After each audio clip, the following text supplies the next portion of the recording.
പല ആളുകൾ ഓരോ സർട്ടിഫിക്കറ്റ്സിന് വരുമ്പോൾ കരഞ്ഞുകൊണ്ട് പോകുന്ന സാഹചര്യം നമ്മൾ കണ്ടിട്ടുണ്ട്. അത് നിങ്ങൾക്ക് പ്രധാനമന്ത്രിയുടെ ഫോട്ടോ ആയിട്ട് തോന്നിയിട്ടുണ്ടെങ്കിൽ അദ്ദേഹം നിങ്ങൾ എത്രത്തോളം നിങ്ങളുടെ ഉറക്കം പറ്റുമെന്നാണ് ആ ഒപ്പ് കിട്ടാതെ 3-4 മാസം പുറകെ നടക്കേണ്ട സാഹചര്യം ഉണ്ടായിരുന്നു. ഇത്രത്തോളം വികസന പ്രവർത്തനം നമ്മുടെ രാജ്യത്ത് നടപ്പിലാക്കിയ ഒരു പ്രധാനമന്ത്രിയുടെ നിങ്ങൾക്കൊന്നും പറയാനില്ലാത്തത് കൊണ്ടാണ് പ്രധാനമന്ത്രി ആവാസ് യോജന. അതിൽ നിന്നൊക്കെ നമുക്ക് ജനങ്ങളോടൊപ്പം ജനങ്ങളെ ചേർത്ത് നിർത്തുന്ന ഒരു ഭരണസമിതി ആയിരിക്കണം ഒരു ചിന്ത ഉള്ളതുകൊണ്ട് തന്നെ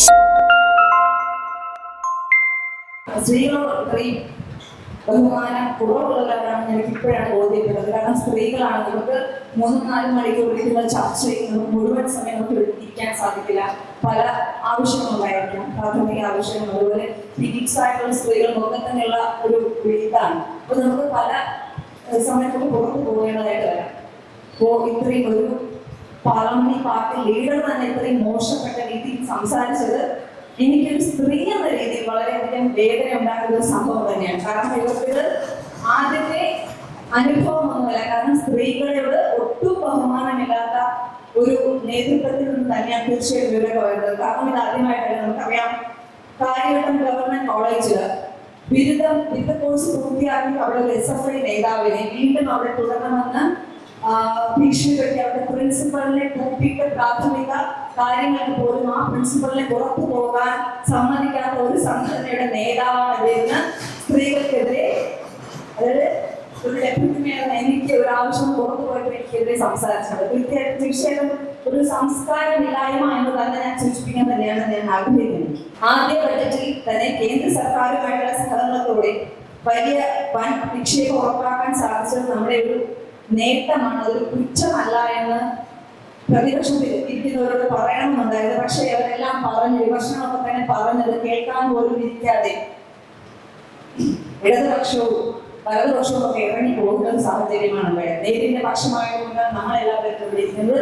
കാരണം നമ്മൾ കൊണ്ടുവന്ന ബഡ്ജറ്റ് ജനങ്ങൾ എല്ലാവരെയും സ്വാഗതം ചെയ്തതാണെന്ന് ബഡ്ജറ്റ് അവതരിപ്പിച്ച് അന്ന് മുതൽ നമുക്ക് ബോധ്യമായിട്ടുള്ള കാര്യമാണ്.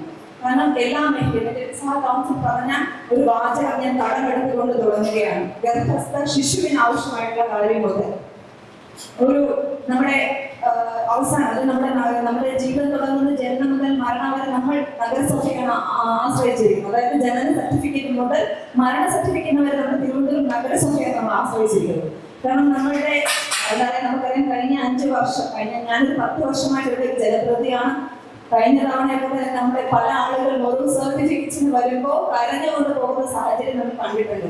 ഒരു ഒപ്പിന് വേണ്ടി നമ്മുടെ നഗരസഭയുടെ അധ്യക്ഷന്റെ മുമ്പിൽ പോകുമ്പോൾ ആ ഒപ്പ് കിട്ടാതെ 3-4 മാസം പുറകെ നടക്കേണ്ട സാഹചര്യം ഉണ്ടായിട്ടുണ്ട്.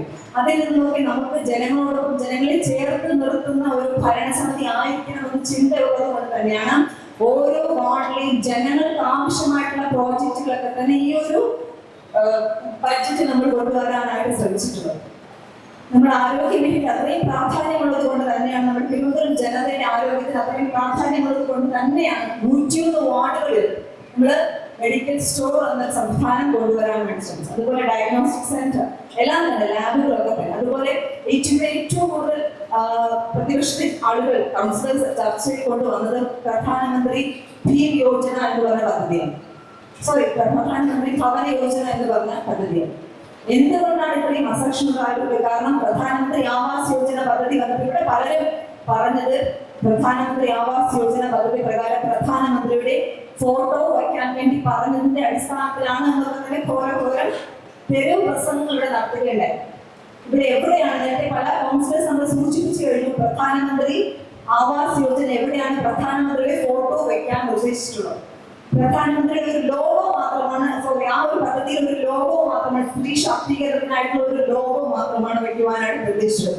അത് നിങ്ങൾക്ക് പ്രധാനമന്ത്രിയുടെ ഫോട്ടോ ആയിട്ട് തോന്നിയിട്ടുണ്ടെങ്കിൽ, കാരണം അദ്ദേഹം നിങ്ങൾ എത്രത്തോളം നിങ്ങളുടെ ഉറക്കം കെടുത്തുന്നു എന്നാണ് എനിക്ക് തോന്നുന്നത്. നമ്മൾ അദ്ദേഹത്തോളം ഇത്രത്തോളം വികസനം നായകൻ, ഞങ്ങൾ എല്ലാവരും അദ്ദേഹത്തെ റോൾ മോഡലാക്കി കണ്ട് പ്രവർത്തിച്ചു വരുന്ന കൗൺസിലേഴ്സ് തന്നെയാണ്. കാരണം ഇത്രയും ഭരണകാലഘട്ടത്തിൽ ഇത്രയും ദിവസം, ഈ ഒരു ദിവസം വരെ ഒരു അഴിമതി അദ്ദേഹത്തിനെ പറയാനില്ല.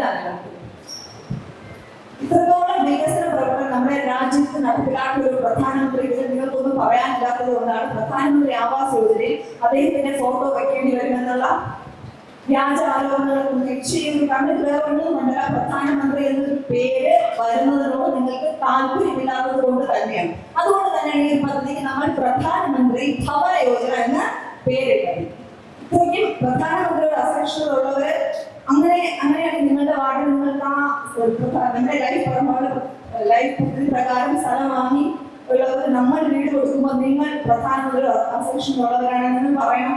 ആ ഒരു പേരുകൾ നിങ്ങൾക്ക് വേണ്ട നിങ്ങൾ പറയാൻ തയ്യാറാണ്. നിങ്ങൾ ഒരിക്കലും പറയില്ല. കാരണം ജനങ്ങളൊക്കെ തന്നെ ഇന്ന് ഭാരതീയ ജനതാ പാർട്ടി ഉപയോഗിക്കുന്ന ഭരണസമിതി എല്ലാം ചെയ്യും മാറ്റുമെന്ന് പ്രതീക്ഷിക്കുന്ന ഒരു ഭരണസമിതിയുടെ ഉണ്ട് എന്ന് പ്രതീക്ഷിക്കുന്ന ജനങ്ങളാണ്. അപ്പൊ അവർക്ക് വ്യക്തമായിട്ട് തന്നെ അറിയാം നമ്മളിവിടെ വന്നത് മാറാത്തത് മാറ്റുവാൻ വേണ്ടി തന്നെയാണ്. ഞങ്ങൾ മാറ്റുമെന്ന് വ്യക്തമായിട്ട് ജനങ്ങൾക്ക് അറിയാം.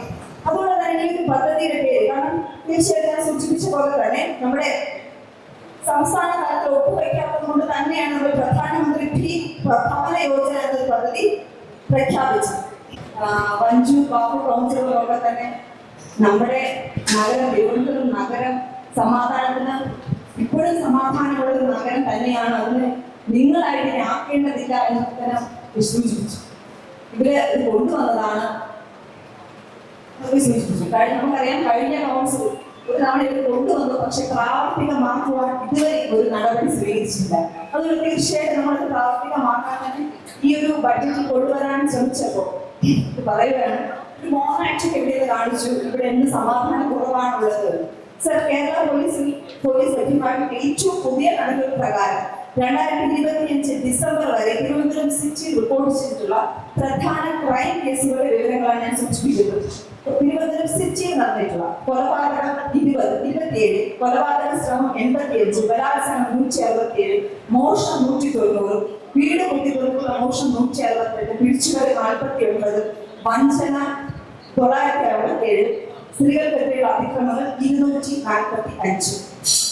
തിരുവനന്തപുരം സിറ്റി 2025 ഏകദേശം 8504 കേസുകൾ റിപ്പോർട്ട് ചെയ്തിട്ടുണ്ട്. അതുപോലെ നബിയോ സേഫ്റ്റി ഇൻഡെക്സ് പ്രകാരം ലോകത്തിലെ സുരക്ഷിതമായ 7ാം സ്ഥാനത്താണ് തിരുവനന്തപുരം നഗരത്തിൽ.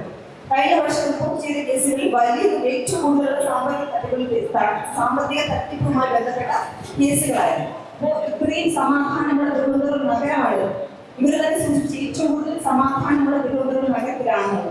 അപ്പൊ അതുകൊണ്ട് തന്നെ നമ്മൾക്ക് കാരണം നിരവധി കാര്യങ്ങൾക്കായിട്ട് വന്നു പോകുന്നവരുണ്ട്, ഇവിടെ താമസിക്കുന്നവരുണ്ട്. അവരൊക്കെ സമാധാനപരമായിട്ട് ജീവിക്കണമെന്ന് ആഗ്രഹമുള്ളത് കൊണ്ടാണ് തിരുവനന്തപുരം നഗരം തിരുവനന്തപുരത്തെ സിറ്റി ഓഫ് പീസ് നഗരമാക്കി പ്രഖ്യാപിക്കുവാനായിട്ട് പോകുന്നത്. അതിന് അസഹിഷ്ണുത കൊണ്ട് പോകേണ്ട കാര്യമൊന്നുമില്ല. തീർച്ചയായിട്ടും ഞങ്ങൾ കൊണ്ടുവന്നിട്ടുണ്ട് എങ്കിൽ ഞങ്ങൾ പ്രഖ്യാപിക്കുക തന്നെ ചെയ്യും.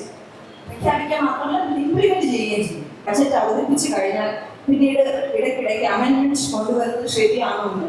പക്ഷെ നമുക്കറിയാം ഇത് കരട് ബഡ്ജറ്റാണ്. ഒരുപാട് നിർദ്ദേശങ്ങൾ ഞാൻ സൂചിപ്പിച്ചു, ഒരുപാട് നിർദ്ദേശങ്ങൾ വന്നിട്ടുണ്ട്. നമ്മൾ ആമുഖത്തിൽ പറഞ്ഞിട്ടുണ്ടായിരുന്നു ഇനിയും നിങ്ങൾക്ക് എന്തെങ്കിലും കൂട്ടിച്ചേർക്കേണ്ടതായിട്ടുണ്ട് എങ്കിൽ നിങ്ങൾ നിർദ്ദേശങ്ങൾ തരിക, ഞങ്ങൾ കൂട്ടിച്ചേർക്കുമെന്ന് സൂചിപ്പിച്ചിട്ടുണ്ടായിരുന്നു. അപ്പോൾ തീർച്ചയായിട്ടും നല്ല നല്ല നിർദ്ദേശം, കാരണം നിരവധിയായിട്ടുള്ള കൗൺസിൽ നല്ല നിർദ്ദേശങ്ങൾ തന്നിട്ടുണ്ട്. തീർച്ചയായിട്ടും നല്ല നിർദ്ദേശങ്ങളാണെങ്കിൽ അത് കൂട്ടിച്ചേർക്കുക തന്നെ ചെയ്യും. മുന്നോട്ട് പോയത് നമ്മുടെ സ്ത്രീകളുമായിട്ട് ബന്ധപ്പെട്ട സ്ത്രീകൾക്ക് വേണ്ടിയിട്ടുള്ള നിരവധിയായിട്ടുള്ള പദ്ധതികൾ, വിദ്യാർത്ഥികൾക്ക് വേണ്ടി വിദ്യാഭ്യാസ മേഖലയിൽ നിരവധിയായിട്ടുള്ള പദ്ധതികൾ ഒക്കെ തന്നെ നമ്മൾ കൊണ്ടുവന്നിട്ടുണ്ട്. അതുപോലെ നമ്മുടെ നഗരസഭയുടെ ഒരുപാട് പേര് നമ്മൾ വാർഡ് സഭയുമായി ബന്ധപ്പെട്ട് നമ്മൾ ചർച്ചയിൽ പങ്കെടുത്തപ്പോൾ നിരവധിയായിട്ടുള്ള ആളുകൾ പറഞ്ഞതാണ് തിരുവനന്തപുരം നഗരസഭയ്ക്ക് തനതായിട്ടൊരു മാഗസിൻ വേണമുള്ളത്. അത് കൊണ്ടുവന്നിട്ടുണ്ട് നിരവധിയായിട്ടുള്ള. കാരണം ജനങ്ങൾ നമ്മുടെ വാർഡ് സഭയിൽ ആവശ്യപ്പെട്ട പ്രോജക്റ്റുകൾ തന്നെയാണ് ഏറ്റവും കൂടുതൽ നമ്മൾ ഇതിനകത്ത് ഉൾപ്പെടുത്തിയിരിക്കുന്നത്. അതുപോലെ ഇതിനു ശേഷം പല കൗൺസിലർമാർ വേറെ കുറച്ച് നിർദ്ദേശങ്ങൾ സൂചിപ്പിച്ചിട്ടുണ്ടായിരുന്നു. അപ്പോൾ മത്സ്യമേഖലയുമായി ബന്ധപ്പെട്ട് നമ്മൾ കൂട്ടിച്ചേർക്കാൻ ആഗ്രഹിക്കുന്നത് മത്സ്യമേഖലയ്ക്ക് food processing and cold chain unit, അതിന് 1 കോടി രൂപ നമ്മൾ വീണ്ടും വകയിരുത്തിയിട്ടുണ്ട്. അതുപോലെ തന്നെ നമ്മുടെ മത്സ്യമേഖലയിലെ കുട്ടികൾക്ക് സൈക്കിൾ വാങ്ങുന്നതിനായി 50 ലക്ഷവും, അതുപോലെ നേമത്ത് ആയുർവേദ ഹോസ്പിറ്റൽ നിലവിലുള്ള സ്ഥലത്ത് 100 കിടക്കകളുള്ള ആയുർവേദ ആശുപത്രി നിർമ്മിക്കുന്നതിന് 50 ലക്ഷം രൂപയും, അതുപോലെ നേരത്തെ നമ്മുടെ മേയർ സൂചിപ്പിച്ചതുപോലെ കണ്ണൻമൂല പുത്തമ്പാലം ടൗൺഷിപ്പിന്റെ പേര് മാറ്റി കണ്ണൻമൂല ടൗൺഷിപ്പിന്റെ പേര് മാറ്റി അതിന് 7 കോടി രൂപയും കൂടി വകയിരുത്തിയിട്ടുണ്ട്. അതുപോലെ നമ്മുടെ സ്കൂളുകൾക്ക് ഗ്രൗണ്ട് ഉയരത്തിൽ രൂപ കുറഞ്ഞുവെന്ന് സൂചിപ്പിച്ചിട്ടുണ്ടായിരുന്നു. അപ്പോൾ അതൊക്കെ 50 ലക്ഷത്തിൽ നിന്ന് 1.5 കോടി രൂപയായി ഉയർത്തിയിട്ടുണ്ട്.